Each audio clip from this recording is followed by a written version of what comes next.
안녕하세요. 닥터 유 유태호입니다. 오늘의 주제는 내 아이가 공부를 못하는 이유는 입니다. 혹시 내 아이가 공부를 잘 못하나요? 네, 그 이유가 과연 뭘까요? 첫 번째, 공부를 못한다. 이건 무슨 의미일까요? 부터 시작하겠습니다. 공부를 못한다는 것은 같은 반 또는 같은 학교, 아니면은 요새는 이제 수능이라는 게 있어서 전국 단위로 모의고사, 수능이 있어 전국 단위로 비교할 수 있잖아요. 거기서 성적이 하위권이다. 이걸 이제 객관적인 기준으로 할 수 있겠죠. 아니면은 부모가 아는 또래의 다른 아이들에 비해서 공부를 못한다. 이게 이제 기준이 될 수도 있고요. 이게 이제 부모의 관점입니다. 내 아이의 관점은 뭘까요? 아이가 공부를 못한다는 인식이 처음부터 있었을까요? 네, 그렇지 않습니다. 없었습니다. 그러면 어떻게 이것을 인식하게 될까요? 네, 당연히 부모로부터 인식을 하게 되죠. 어떻게 부모로부터 인식을 하게 되냐면은 아이가 공부를 잘하잖아요, 내 아이가. 그러면 부모가 좋아합니다. 벌써 얼굴이 그냥 얼굴에 희색이 만면하고 만족한 그런 표정을 짓습니다. 네, 그러면은 내가 공부를 잘하는구나 라고 인식을 하겠죠. 거기다 상까지 줍니다. 네, 그럼 공부를 잘한다고 인식을 해요. 반면에 성적이 나쁩니다. 네, 그러면 엄마의 표정, 부모의 표정이 어떨까요? 네, 시무룩합니다. 실망을 합니다. 네, 그러면은 그게 또 그대로 내 아이가 보게 되겠죠. 그래서 내가 공부를 못하는구나 라고 인식을 하게 되겠죠. 거기다 이제 또 알게 모르게 벌까지 줍니다. 그러면 더 확실하게 인식을 하겠죠. 또 다르게 인식하는 방법이 이겁니다. 비교라는 거거든요. 엄마가 또래의 다른 아이하고 비교를 합니다. 엄마로 봐서는 이제 조카일 수 있고요. 아니면은 엄친아, 엄친딸, 친구의 아들, 친구의 딸일 수도 있고요. 네, 이렇게 은근히 그런 얘기를 합니다. 자신도 모르게. 그러면은 그걸 통해서 내가 공부를 잘하는구나, 내가 공부를 못하는구나 이렇게 인식하는 것을 배우게 되겠죠. 네, 그러다 보니까요, 이제 이렇게 배우다 보니까 이제 스스로 비교를 합니다. 친구하고 비교하기도 하고, 조카하고 비교하기도 하고, 학교에 있는 다른 공부 잘하는 애하고 비교하기도 하고, 이래서 이제 내 아이도 공부를 못하는구나 라고 인식하게 된다는 거죠. 이게 이제 공부 못함인데요. 공부 못함하고 비슷한 게 두 가지가 있습니다. 하나는 학습 부진, 하나는 학습 장애라는 겁니다. 이게 학습 부진 때문에 공부를 못하는 건 아닙니다. 굉장히 이제 적은 부분이 되겠는데, 학습 부진이라는 것은 이렇게 부모나 아이의 입장이 아니고요. 가르치는 선생님의 입장입니다. 선생님들은 교육 목표가 있잖아요. 네, 교육 목표의 최저 수준에 도달하지 못한 학생들, 네, 이게 이제 학습 부진이라는 거거든요. 네, 그러니까 선생님들은 이 학습 부진한테 관심을 가져요. 어떻게 하면 이를 끌어올려 가지고 이 최저 수준보다는 높일까? 네, 이거 최저 수준을 맞출까라는 게 이제 선생님들의 고민이 되겠죠. 학습 부진은 왜 일어날까요? 학습 부진은 역시 공부 안 하는 게 제일 큰 이유고요. 그 외에 이제 여러 가지 장애가 있습니다. ADHD라든지 정서장애라든지 행동장애라든지 지능장애라든지 신체장애라든지 이런 게 있을 때 이제 학습 부진이 일어나죠.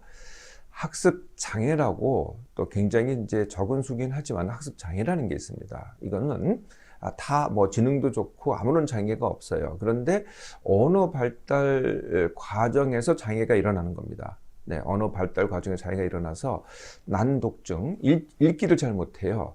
난필증, 쓰기를 잘 못해요. 아니면은 난산증, 산수를 잘 못해요. 네, 이렇게 특별한 또 학습 장애가 있기는 합니다.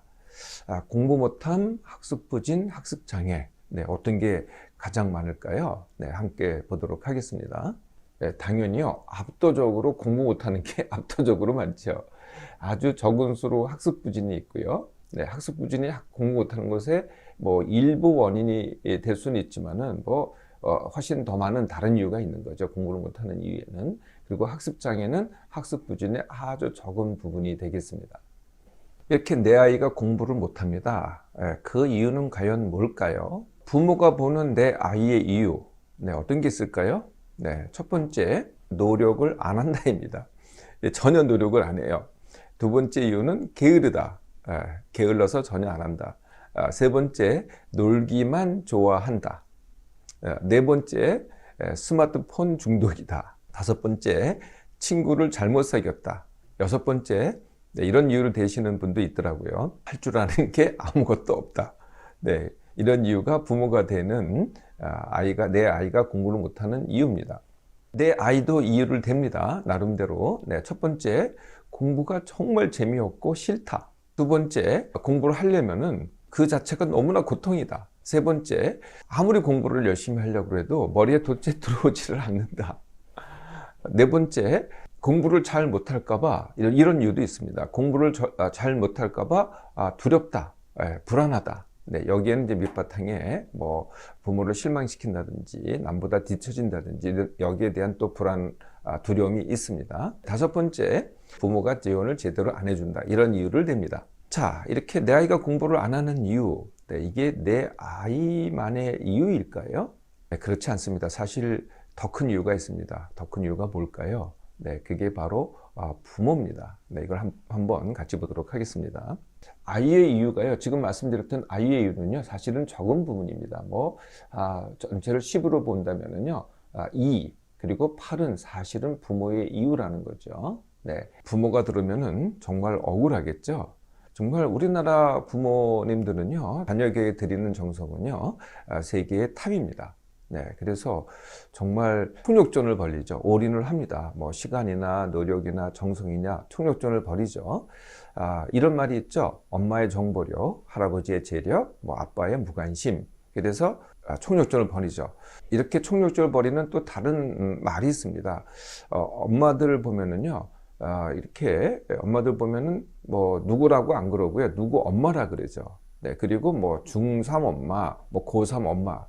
여긴 이렇게 말을 하는 건 뭘까요? 네, 이 자녀한테 아이를 공부시키기 위해서 총력을 기울인다는 거죠. 실제로 정성과 노력과 시간뿐만이 아닙니다. 비용도 많이 씁니다. 우리 이제 학생 수가 점점 줄어든다는 것은 누구나 다 아는 사실이죠. 그럼에도 불구하고 사교육을 시키는 사교육 비용이 점점 늘어나고 있습니다. 그래서 전국 평균을 보면은요, 자녀 1인당 사교육비가 월 40만 원입니다. 네, 그러니까 상당히 많은 비용을 갖다가 만약에 2명이 있으면 80만 원이 되겠죠. 네, 이게 평균이니까요. 물론 이제 더 많이 지출하는 사람도 있기는, 그런 가정도 있긴 하겠지만은 정말 뭐 전국이니까요, 굉장히 많은 비용을 갖다가 사교육에 씁니다. 이렇게 총력을 기울이는데도 어떤 결과를 초래하게 될까요? 네, 또 한번 같이 보도록 하겠습니다. 그래서 모든 부모들이 공부 잘 시키기를 합니다. 네, 총력을 기울여서 그 결과는 어떻게 될까요? 네, 이렇게 노력을 하는데요. 노력을 이렇게 합니다. 그리고 공부를 잘하는 자녀를 갖기를 원하죠. 그런데 그 공부 잘하는 자녀는 굉장히 소수입니다. 노력은 똑같이 하는데도 불구하고 대부분은 다 제자리죠. 많은 수가. 근데 더 큰 문제가 있습니다. 굉장히 많은 숫자가 오히려 공부를 못한다는 거죠. 노력은 똑같이 해요. 부모가 드리는 시간, 노력, 비용 다 똑같이 합니다. 거의 똑같이 하는데 불구하고 오히려 공부를 못한다는 거죠. 이 공부를 못하는 정도가 아니고요. 이 공부를 못하는 자녀를 중에는요, 정말 병들고 부모 탓하는 자녀가 많습니다. 본인도 힘들지만 부모까지 또 힘들게 하는 거죠. 이렇게 올인하고 시간을 많이 들이고 돈을 많이 들여도 결과가 이렇다는 겁니다. 그 이유가 있지 않겠어요? 네, 이게 아이만의 이유는 아니라는 거죠. 바로 다 부모의 이유라는 거거든요. 네, 부모의 이유를 하나씩 살펴보겠습니다. 가장 큰 이유는 뭘까요? 네, 가장 큰 이유는요, 시켜서입니다. 네, 시킨다는 것은 부모가 알아서 시킨다는 거거든요. 네, 이게 시키려면은요, 이런 전제가 돼야 됩니다. 네, 부모가 하는 말이 있죠. 너는 아직 어려서 아는 내가 시킬 수밖에 없는 거야. 너를 끌어가는 거지. 이게 이제 시켜서입니다. 부모가 시키잖아요. 그럼 아이 입장에서는 둘 중에 하나를 하게 됩니다. 시키는 대로 하던가, 아니면은 시키는 것을 안 하던가. 네, 시키는 것을 안 하면 부모 입장에서는 뭐라 그래요? 말을 안 듣는다, 반항한다, 이렇게 얘기를 하죠. 네, 이런 공식이라는 거예요. 시키는 게 아닌 건 뭘까요? 네, 스스로 판단하는 거죠. 네, 이렇게 판단하게 됩니다. 뭐 시키는 걸 판단하는 게 아니고요. 스스로 이게 나한테 필요한 건가, 나한테 중요한 건가, 아닌가. 당연히 처음에는 시행착오를 겪게 되죠. 근데 하면 할수록 어떻게 되겠어요? 이게 나한테 필요한 거구나 라는 것 갖다가 제대로 판단하게 되겠죠. 네, 이걸 언제부터 해야 되느냐? 네, 3살 이후부터 해야 됩니다. 네, 그런데 이게 3살 이후는커녕 뭐 초등학교, 중학교, 고등학교, 심지어 대학교 될 때까지 부모가 대신 시키잖아요. 네, 또 비슷한 게요. 이런 게 있습니다. 부모가 희생하고 기대해서, 네, 부모가 희생합니다. 정말로. 네, 자기 몸 안 돌보고요. 정말 자기 먹고 싶은 거 안 하고요. 자기 하고 싶은 거 더 안 하고 다 아이한테 쏟아 붓습니다. 그래서 그걸 자녀가 압니다. 네, 그러니까 희생하고 기대하는 것도 사실은 시키는 거죠. 그러니까 아이 입장에서는 어떻게 돼요? 네, 아이 입장에서는 그 희생과 기대를 갖다가 내가 공부를 못하면은 허무는 게 되겠죠. 내가 실망시키는 게 되겠죠. 네, 그러니까 내가 원해서 하는 게 아닙니다. 부모를 실망시키지 않기 위해서 공부를 하는 거죠. 사실 이것도 같은 이유가 됩니다. 세 번째 이유는요, 대신해줘서입니다. 뭘 대신해주나요? 네, 모든 걸 대신해주죠. 깨우죠, 네, 먹이죠, 학교 보내죠, 숙제 대신해주죠, 네, 학원 알아봐주죠, 네, 데려다주죠, 네, 모든 것을 대신해줍니다. 또 치우는 것까지 다 대신해주죠. 갓난아기 때는 그럴 수밖에 없죠. 갓난아기 때는 먹이고, 재우고, 씻기고, 이 모든 것을 갖다가 대신해 주잖아요. 네. 그런데 이것을 커서도 똑같이 한다는 거예요. 그대로 지속한다는 겁니다. 예. 그러니까 어떻게 돼요? 네. 엄마 입장에서는 공부하는 거 빼놓고 나머지 다 대신해 줄 때는 너는 공부만 해라. 예. 그런데, 결국은 공부조차도, 사실은 이제 부모가 대신 해주는 그런 꼴이 되는 거죠. 네 번째 이유는요, 내 아이의 공부 못함을 나의 실패로 봐서, 부모의 실패로 봐서입니다. 네. 그래서 이건 이제 남자와 여자가 좀 다를 수가 있는데요. 동창회를 누가 나갔냐 보면 알 수 있습니다. 남자들이 동창회 나가는 것은, 네, 사회적으로 성공을 해서죠. 네. 동창회 나가는 여성들은 어떤 여성들이 나갈까요?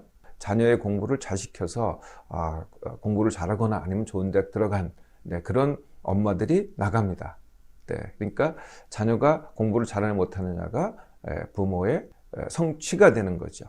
다섯 번째 이유는요, 네, 아이의 여러 가지 측면이 있는데요, 공부하는 측면만 봐서입니다. 네, 제가 한 예를 들어드릴게요. 네, 닥터를 찾아온 중2 아들을 데리고 온 아버지가 계셨습니다. 네, 아버지의 첫 말씀이 뭐였냐면은, 닥터한테 한 첫 말씀이 뭐였냐면은, 내 아들은 할 줄 아는 게 아무것도 없다.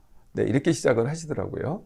네, 닥터는 대번에 알아듣죠. 그래서 이제 여쭤봤어요. 그 아들 혹시 축구 못하느냐고. 그랬더니, 축구 잘한대요. 그 아들 혹시 친구 없냐고 이렇게 여쭤봤더니, 친구들이 굉장히 많대요. 그 아들 노래 못 부르냐고. 노래 정말 잘 부른대요. 그 아들 춤 못 추느냐고. 춤도 잘 춘대요. 그래서 제가 마지막으로 여쭤봤죠. 뭐를 못하냐고. 네, 그랬더니 공부를 못한대요. 공부 못하는 게, 할 줄 아는 게 아무것도 없다는 바로 그 뜻이었습니다. 여섯 번째 이유입니다. 여섯 번째 이유는요, 공부를 즐기는 것이 아니라 해야 하는 것으로 가르쳐서입니다. 네, 공부 자체가 사실 깨달음, 알기라는 즐거움이거든요. 근데 이걸 갖다가 해야 하는 것으로 가르친다는 거예요. 그 대표적인 말이 이런 말입니다. 너 공부하느라고 힘들지? 조금만 하고 있다 놀아라. 네, 그러면 어떻게 되겠어요? 공부는 힘든 게 되고요. 즉, 나쁜 게 되고, 노는 게 좋은 게 되겠죠. 네, 공부를 잘하면은, 뭐 상을 줍니다. 뭐 용돈을 주든지 아니면은 선물을 줍니다. 그러면 어떻게 돼요? 공부는 힘든 게 되고요. 돈을 받거나, 뭐 선물을 받거나, 이게 좋은 게 되겠죠. 네. 그래서 공부는 해야만 하고 힘들고 어렵고, 이렇게 인식을 갖다가 심어준다는 겁니다. 또 있습니다. 일곱 번째입니다. 부모가 내 아이에 대해서 공부를 못한다고 인식을 아예 하는 겁니다. 네, 이렇게 인식을 하잖아요. 네, 그러면은 내가 절대 말을 안 하죠. 그런데 그게 어디에 나타나냐면요, 표정에 나타나고, 태도에 나타나고, 행동에 나타납니다. 그러면은요, 내 아이가 배우는 것이요, 내가 가르치는 걸, 말로 가르치는 걸 절대 배우지 않습니다. 내가 보고 느끼는 것 갖다가 따라 하거든요. 네, 그걸 그대로 봅니다. 그걸 따라 하죠. 네, 그래서 그대로 그 인식이 전해집니다. 그래서 내가 공부를 못하는구나 라고 스스로 인식을 하게 된다는 거죠. 이게 또 다른 이유가 됩니다. 그러면 어떻게 하면 내 아이 공부를 잘하게 내가 만들 수 있을까요? 네, 그 첫 번째는 당연히 나부터입니다. 부모부터 건강하고 행복해 보세요. 네, 부모부터 원하는 것을 해보세요. 부모부터 공부를 즐기기를 해보세요. 네, 그러면은 내 아이가 따라하기 시작하죠. 부모가 보여줄 것은요, 네, 닥터가 가르치는 것 딱 이게 한 가지밖에 없습니다. 같은 시간에 일어나기, 같은 시간에 밥 먹기. 네, 본인은 그렇게 안 하면서 일찍 일어나라, 뭐 같은 시간에 밥 먹어라라고 백날 해보세요. 그게 되나요? 나부터 먼저 해보시라는 거죠. 두 번째는요, 내 아이가 공부를 못한다라는 인식에서 시작하는 게 아니고요, 내 아이가 공부를 이만큼 한다. 여기서 시작하라는 거죠. 이것은 이제 두 가지, 이제 변화를 일으키는 두 가지 방식인데요. 하나가 이제 불만족에서 만족이 있고요. 하나가 만족에서 더 만족이 있습니다. 현재 내가 불만족하잖아요. 예, 그래서 만족하기 위해서 노력을 해요. 이거하고 현재 내가 만족을 합니다. 그런데 내가 더 만족하려고 해. 이거하고의 두 가지 방법의 차이거든요. 어떨 것 같아요? 만족에서 더 만족이 훨씬 하기도 쉽고 결과도 좋습니다. 세 번째는요, 사랑하되 스스로 하게 하기입니다. 네, 사랑하되 스스로 하게 하기, 대신해 주기가 아니죠. 네, 그래서 이제 3살이 넘어가잖아요. 네, 그러면 아무리 내 뱃속에서 나오고 내가 유전자를 반을 줬다고 하더라도 한 사람입니다. 내가 아니고 어린애가 아니고요, 한 사람입니다. 그러니까 3살부터는요, 한 사람으로 봐야 된다는 거죠. 그래서 당연히 기회는 부모가 줘야 됩니다. 네, 그걸 갖다가 처음부터 차지할 수는 없을 테니까요. 기회를 주고 선택은 당연히 내 아이가 하게 하는 거죠. 네, 처음에는 당연히 잘 못합니다. 그리고 뭔지도 모릅니다. 잘 못하고 뭔지도 모르고 시행착오도 겪고 당연한 거죠. 그런데요, 자꾸 선택을 주면 줄수록 스스로 판단하기 시작해요. 이게 나한테 필요한 거구나. 그 시행착오를 겪어가면서 아니구나를 판단하게 되는 거죠. 끝까지 해야 되는 거구나, 아니면 하다 마는 것이구나, 를 갖다가 스스로 판단하게 됩니다. 즉, 선택 능력을 갖게 되는 거죠. 그리고요, 부모가 스스로 했듯이 같은 시간에 일어나기, 같은 시간에 밥 먹기, 요거만 강조하면 됩니다. 다른 거 우리가 이제 부모들이 많은 걸 이런 걸 합니다. 뭐 좋은 습관 길들이기. 네, 이거 정말 자꾸 이렇게 가르치려고 해보세요. 오히려 더 반대로 나갑니다. 그냥 내가 하는 것만 그대로 보여주고 그것만 강조하면 된다는 거죠. 그리고 이제 점점 그동안에 대신 해줬던 거를 해주지 마세요. 뭐 깨우기, 뭐 먹으라고 하기, 학교 가라고 하기, 알아봐 주기, 뭐 데려다 주기, 이렇게 숙제해 주기 이런 거 하지 마시라는 거죠. 네, 뭐 한 번에 여지껏 쭉 그렇게 하셨다면은 한 번에 안 해주기는 어렵겠지만은 점차 스스로 하기를 해보시라는 거죠. 네 번째가요, 못하는 것보다 잘하는 것 보기입니다. 이것도 함께 보도록 하겠습니다. 내 아이를 보면은요, 이렇게 잘하는 게 있고요, 이렇게 못하는 게 있습니다.